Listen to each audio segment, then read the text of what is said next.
wrestling fans, thanks for clicking today's dreaded D-Rose report. Let's see what kind of silliness is going on today.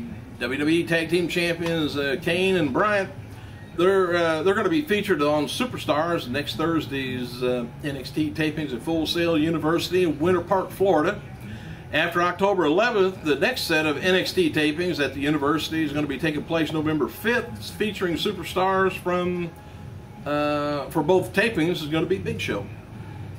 Local independent wrestlers and a former WWE champion, Lita, they were in attendance at a comedy show in Chicago on Wednesday night featuring Colt Cabana and WWE champion CM Punk.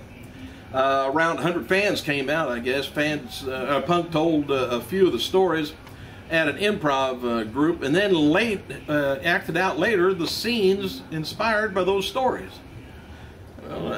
Anyway, there are also a silent auction that was going on afterwards. It's wrestling memorabilia benefit for Sam Thompson Memorial Fund. Sam was a wrestling fan who died back in June after battling stomach cancer and cystic fibrosis.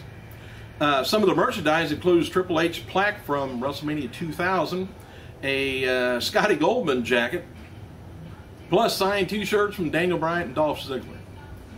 Early reports from last night's Punk DVD screening in Chicago and Portage Theater indicated a strong turnout. Apparently fans were camping out for a spot in line as early as Wednesday night. Apparently they don't have nothing to do. And I'll have more on that later, but I'm not sure how big the theater is there.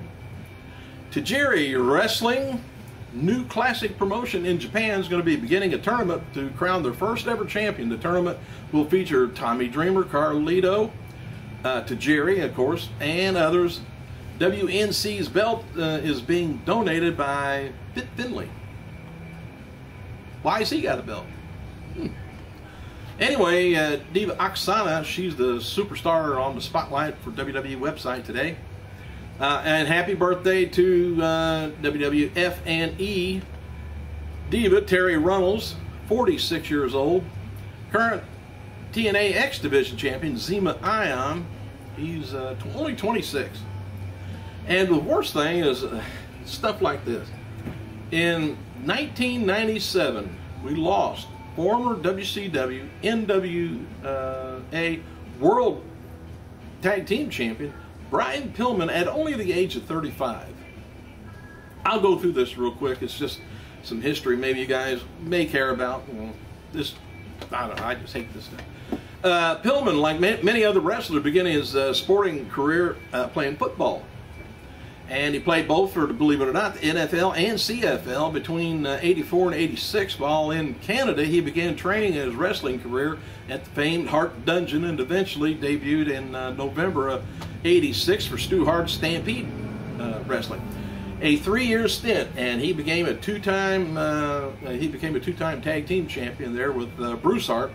And in 89, he began competing in WCW as Flying Brian Pillman, and he quickly won the NWA Tag Team Championship along with Tom Zink.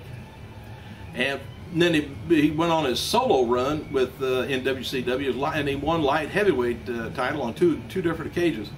In 1993, Pillman teamed up with the stunning Steve Austin and formed the Hollywood Blondes, and the pair held the NWA and WCW tag titles for much of that year.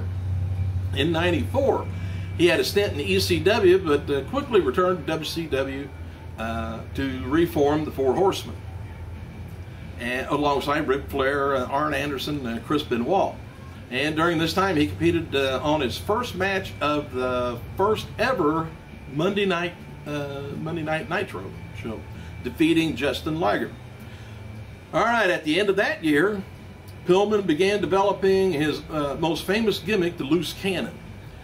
Anyway, he began using his frequently the loose cannon bit, and he worked a lot of shoot interviews and became renowned for his unpredictable behavior. Well, Pillman was released by WCW in February in 1996, and in a rare move that Eric Bischoff claimed was a plan formed by he and Pillman, where Pillman would go to ECW to further his developing his gimmick in order to return to WCW with more legitimate heat on him. However, Pillman did not return. He instead jumped to WWF upon his recovery from a serious car accident, which he ended up with a shattered ankle. That bugged him the rest of his life. However, Pillman did not return. It was shattered ankle. And Pillman was involved in several notable angles, primarily along with Steve Austin, before dying suddenly in a motel in Minnesota, what later was determined to be heart disease. A lot of people, I don't know what's got to do with working out or things that was taken, and they end up with an enlarged heart. I'm not sure what. Might be a lot of things, but a lot of sports characters end up with an enlarged heart, and they don't know it. WWE superstar Curt Hawkins, he said he recently had surgery after tearing his PCL and a biscuit. Oh, it's a meniscus. My fault. He said, I don't know why I haven't said anything, but maybe I was in denial, but I wanted all you guys to know I tore my PCL and meniscus. I had surgery. Not sure when I'll be returning, but I can promise you that it's going to be a whole new look and a whole new attitude from Curt Hawkins this time around. Should have done it the first time. WWE Hall of Famer Sergeant Slaughter, he's going to be participating in an NFL Alumni Golf Classic in Hackensack Golf Course, Hackensack, New Jersey, Monday and Tuesday. WWE added former tag team champion Rick Martel to the alumni roster. That's a way back. He was always something else. Anyway, director Brett Ratner tells Empire Magazine that his Hercules movie will be nothing like he or The Rock has ever done before. Not many early details on, are available on the film, but Ratner told Empire, he says, there's no definitive Hercules film, and this is going to be a definitive Hercules film. I promise you that, he says. And it's starring The Rock, and it's very different anything that he's ever done, and it's different than anything that I've ever done. So let's do it. So both of you can never say that again. This is strange too. Here, the WWE Hall of Famer Sunny. Yep, she's back in the news. Says she's writing an autobiography but has no publisher, she tweeted last night. Publishers? Publishers, where are you? Good stuff brewing in my head.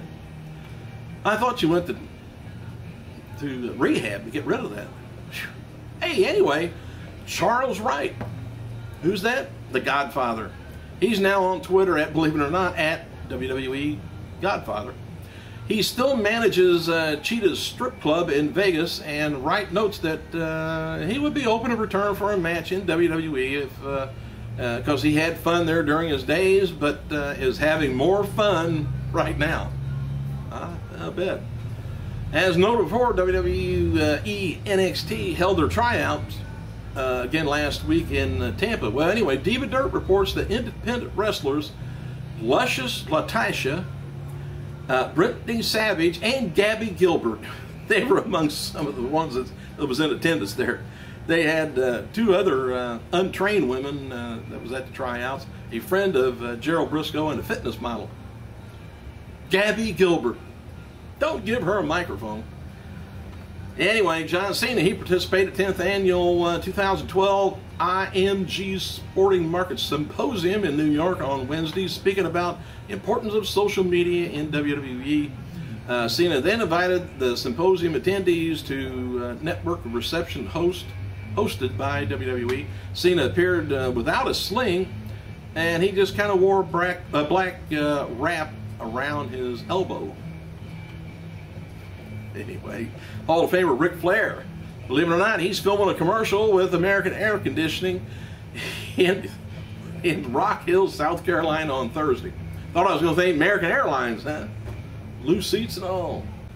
All right, try this again. Matches for tonight's WWE SmackDown include a lot of wrestling going on. I hope. Kingston and Truth taking on Darren Young. Of course, titles and Neil in a tag team tournament match. We got Ryback taking on Primo. Layla taking on Alicia Fox. Barrett taking on a local wrestler. Miz versus Sheamus. Alberto Del Rio. And Otunga taking on Daniel Bryant and Kane. Show taking on Tensai. Did I say that? Ziggler taking on Punk in the main event. The WWE website has several photos of the NXT talent, by the way, if you want to take a look. And for the second week in a row, UFC President Dana White told media outlets that he's going to be bringing Brock Lesnar back to UFC. White spoke to StarTribune.com this week and asked if he would sign Lesnar to another fight. He replied, "Sure, I'll bring him back." He's the one guy who wanted to retire and then hooked back up with WWE and did some stuff over there. But if Brock called me tomorrow, I said, "Hey, I'd like to, like to have you come back. I'd work with him again."